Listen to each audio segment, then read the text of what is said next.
그러면서 너무너무 맛있게 먹었다고 막 이야기를 해요. 그러고 나서 다음에 내가 한번 쏠 테니까 가자고 그렇게 해요. 그리고 결국은 이제 그 사람들을 데리고 그 식당에 갑니다. 그럼 맛있게 딱 먹어요. 근데 그 식당에 맛있을 때도 마침 내가 주인인 양 다 설명도 해주고 얼마나 친절하게 하는지 몰라요. 자, 여러분 한번 생각해 보세요. 여러분이 만약에 그런 지금 다 누구에게 얘기하고 사람을 데리고 왔어요. 여러분 그 식당에서 뭔가 돈을 주던가요? 가서 좀 맛있게 좀 이건 정말 맛있게 먹었다고 누구한테 얘기해달라는 부탁을 받았나요? 아니면 다음에 누구 데려오라고 좀 이렇게 주머니 뒷돈을 좀 주던가요? 아니에요. 돈도 받지 않았어요. 그런데 사람들 만날 때마다 야, 너 지금 정말 맛있었어. 너무 막 힘을 다해서 이야기를 해요. 그리고 내 돈 들여갖고 사람을 데리고 와갖고 내가 또 기분 좋게 또 싸요.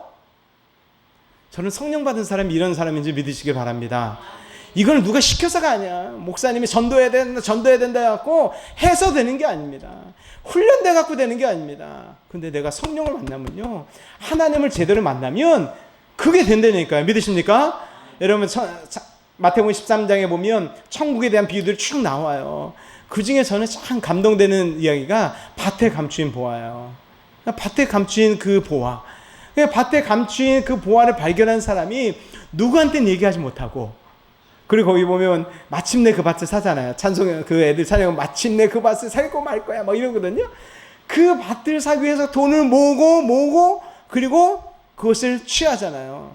근데 그 돈을 모을 때까지 얼마나 노력을 많이 했겠어요. 근데 그 돈을 모을 때 그냥 모으지 않았을 거야. 어려워도 입가에 늘 미소가 있었을 것 같다. 너희들은 모르지, 나 힘들어도 내가 지금 이렇게 열심히 일하는 이유가 있어 라는 거거든요. 여러분 안에 좋은 일들이 있잖아요. 그러면 숨길 수 없습니다. 그렇죠? 여러분 집안에 좋은 일 있으면 자녀가 뭘 잘하든 어쨌든 남편의 어떤 직장에 좋은 일이 있던 여러분에게 좋은 일이 있던 그러면 그게 티가 나요. 그럼 여러분 주변에 보이시잖아요. 그러면 집사님 오늘 뭐 좋은 일 있어? 뭐 이렇게 이야기하잖아요. 저는 예수 믿는 사람이 그런 사람이 되어야 될 줄 믿습니다. 성령 받은 사람이 그런 사람이 되어야 될 줄 믿습니다. 그게 진짜예요. 그게 진짜예요. 우리 겉은요 다 똑같습니다. 우리 죄인이에요. 겉은 완전할 수 없어요. 근데 우리 안에 누가 계시냐가 중요하다라는 거예요. 오늘 목사님도 말씀하시잖아요. 그 성전 안에 법궤가 있어야지 하나님의 성전이 된다고. 고린도전서 3장 16절에 그런 말씀 있잖아요. 너희가 하나님의 성전인 것을 내가 알지 못하냐고. 그러니까 내가 하나님의 성전이 된 것은 내 안에 누가 계시다? 하나님이 계시는 거죠. 성령이 계실 때 성전이 되는 줄 믿으시기를 바랍니다. 예전에 저희 어렸을 때는 참기름병이 있었어요. 그렇죠? 시장에 가면 참기름을 짜잖아요. 근데 이상하게 그 참기름병이 무슨 병하고 비슷하게 생겼죠? 소주병하고 비슷하게 생겼어. 그때 소주병밖에 없어서 그런지 모르겠지만 그 소주병, 진짜 소주병을 씻어다 담은 건지는 잘 모르겠는데 소주병인 것 같아요. 제가 보기에는. 그러니까 그 병에다가 참기름을 짰어요. 자, 그 참기름을 싸갖고 집에 갖고 왔습니다. 그 전의 삶은 소주병의 삶이었지만 참기름이 담겨져서 집에 와 있으면 엄마가 얘기할 때 그렇습니다. 야, 거기 소주병에 담겨있는 참기름병 갖고 오라. 절대 얘기 안 해요. 그렇죠? 그냥 뭐 갖고 오라 그래요? 참기름병 갖고 오라는 거예요. 병은 원래 태어나기는 소주병으로 태어났지만 그 안에 있는 것들이 바뀌어져 버리고 그 안에 참기름이 담겨지니까 이름이 바뀌는 거예요. 저와 여러분 마찬가지입니다. 우리는 죄인입니다. 그러나 우리 안에 예수 그리스도가 들어와서 우리는 그리스도의 이름이 바뀌었잖아요. 그리스도의 이름이 바뀔 뿐만 아니라 성령이 우리 안에 들어와서 하나님의 성전인 줄 믿으시기를 바랍니다. 그러면 여러분이 가는 곳곳마다 그것이 교회잖아요. 그리고 여러분이 가는 곳곳마다 성전은 뭐예요? 하나님의 임재가 있는 곳이잖아요. 그 하나님의 임재가 있는 곳은 그 하나님의 영광이 나타나게 되는 줄 믿으시기를 바랍니다. 오늘 아침 말씀하신 것처럼 빛이 가면 어둠에 물러나는 것처럼 여러분 안에 예수 그리스도 있고 여러분 안에 성령이 있으면 어두운 세력들이 떠나고 빛나는 세상이 될 줄 믿으시기를 바랍니다. 어렵다고 얘기하지 마세요. 이 세상에 소망이 없다고 얘기하지 마세요. 문제는 다른 사람이 아니라 나한테 있는 거예요. 내가 예수 그리스도를 믿고 내 안에 성령이 있으면 세상이 어렵다는 얘기 안 합니다. 세상에 소망이 없다고 얘기 안 합니다. 왜? 하나님 살아계시니까. 교회가 어렵다 해도 하나님은 그 교회를 통해서 세상을 이겨나가는 줄 믿으시기를 바랍니다. 그런데 마귀가 자꾸 속여놓는 거예요. 그 소문들을 듣게 하고요, 우리 입으로 자꾸 고백을 하게 만드는 거예요. 제가 선교사이다 보니까 선교 후원에 대해서 많이 이제 염려 아닌 염려가 되잖아요. 근데 제가 선교사를 이제 훈련받기 위해서 나오기 전에 계속 그런 얘기들 더 많이 들리는 거예요. 한국교회가 점점 어려워지면 경제가 어려워지면 결국 한국교회에서 제일 먼저 스톱하는 게 선교비를 중단한다는 거예요. 그러다 보니까요, 요즘에요, 선교사를 지원하는 사람들, 후보자들이 점점 없어지고 있습니다. 근데 제가 막상 와서 교회들 이렇게 방문하니까요, 선교에 대한 열정을 가지고 있는 교회는 교회가 크고 작던 간에 그거하고는 전혀 상관이 없더라고요. 오히려 더하면 더했지 우리는 선교 이제 안 합니다라고 얘기하는 교회를 제가 본 적이 없어요. 그러면서 어느 날 제가 말씀 가운데 깨달은 것이 뭐였냐면, 성령을 받으면 초대교회 말씀 때 우리에게 주신 사명은 전도하고 선교하는 게 주님의 사명이잖아요. 믿으십니까?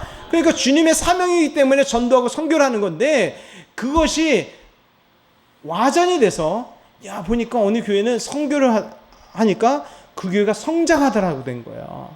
그러니까 성장에 초점이 맞춰다 보니까 선교가 도구가 돼버린 겁니다. 그래서 우리도 선교하면 우리 교회도 성장하겠지. 그래서 시작했는데 정말 교회가 성장이 된 거예요. 근데 어려움이 탁 닥친 거예요. 그러면 뭐를 포기하냐면 선교를 포기하는 겁니다. 왜? 그거는 도구였기 때문입니다. 저는 성령 사역도 마찬가지인 것 같아요. 성령 사역은 말이 성령 사역이지만 이거는 뭐 하나님 우리에게 주신 명령이고 성령 받으라 했으니까 그것을 말을 붙이자면 성령 사역이 돼버렸지만 그냥 성도들의 삶이거든요. 근데 이제 성령 사역에는 여러 가지 뭐 나타나는 은사들과 현상들 이런 것들이 있는데 그게 중요한 게 아니고 성령을 따라가서 사는 건데, 성령 사역을 해보니까 어떤 교회는 부흥이 되더라. 이제 이것 때문에 뭐 성령 세미나들이 막 이렇게 모여요. 그래서 그걸 배우려고 합니다. 은혜를 받습니다. 그래서 교회에 적용하고 교회가 막 부흥이 됐어요. 근데 성령 사역을 하고 성령을 따라가다 보면 마귀가 꼭 역사를 해요. 교회가 막 어려워지는 일이 있거든요. 그러면 딱 뭐라 하냐면 성령 사역을 딱 내려놓습니다. 왜 내려놔요? 도구였기 때문이에요. 성장의 도구였지 하나님의 명령을 따라가는 것이 아니었기 때문이라는 거예요. 저는 이제 말씀을 마칠 텐데, 지금 빛날 교회도 마찬가지입니다.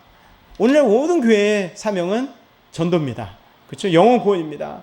근데 그 영혼 구원하기 위해서 내가 먼저 해야 될 것은 성령을 받아야 된다는 거죠. 성령을 받지 않고는 할 수가 없어요. 아까 식당에 가서 증거하는 것처럼 성령 받은 사람은 누가 시키지 않아도 만나는 사람만 계속 얘기를 하게 되어 있습니다.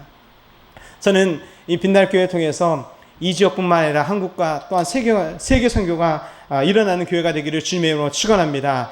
그러기 위해서는 성령 역사가 일어나야 되는 거예요. 성령 역사는 다른 것이 아닙니다. 약속입니다.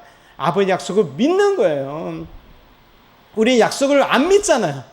믿는다고 하면서도 우리가 잊어버리고 신뢰하지 않습니다. 분명히 주님 말씀하셨어요. 아버지 약속하신 걸 기다려라. 몇 날이 못 되어 너희가 성령을 받으리라고 말씀하셨거든요. 주님이 오실 날 곧 오신다고 말씀하셨어요. 그것이 언제인지 모르지만 분명히 곧 오시고 있는 지금 현재 진행형입니다. 그 우리가 해야 될 것은 주님 오시기 전까지 성령의 능력을 받아서 땅 끝까지로 복음을 증거하는 증인의 삶이 되어야 될 줄 믿습니다. 그래서 저는 함께 기도하면서, 제가 필리핀에 갔을 때도, 제가 이제 케냐에 갔을 때도 자세한 얘기들, 오늘 그 얘기보다 더 중요한 게 이 얘기였나 봐요. 필리핀에 갈 얘기가 케냐에 대한 이야기도 있지만 저는 그냥 순종해서 간 거예요. 상황을 바라본 게 아닙니다. 가라니까 가고 거기 있으니까 있고. 그런데 참 복은 뭐냐면 하나님이 불러주신 게 감사하더라고요. 그리고 가라고 하니까 감사하고, 또 그냥 아무것도 안 보여도 순종해서 가야 되는데 하나님께서 늘 앞서가시는 게 보이는 거예요. 그러니까 성경에 보면 그 법궤가 3일길을 앞서갔다 그러잖아요.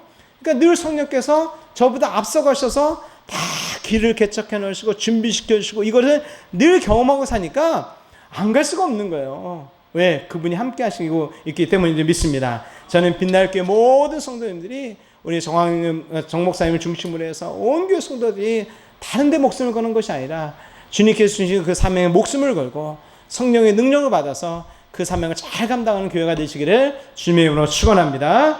기도하겠습니다. 하나님, 오늘 주님의 피값으로 산 이 몸된 교회에서 주의 말씀을 나눴습니다. 주님께서 우리에게 주신 사명 잘 감당할 수 있도록 성령을 충만하게 부어주시고 그 능력을 받아 증인된 삶을 살게 하여 주옵소서. 감사하며 예수 그리스도 이름으로 기도드리옵나이다. 아멘.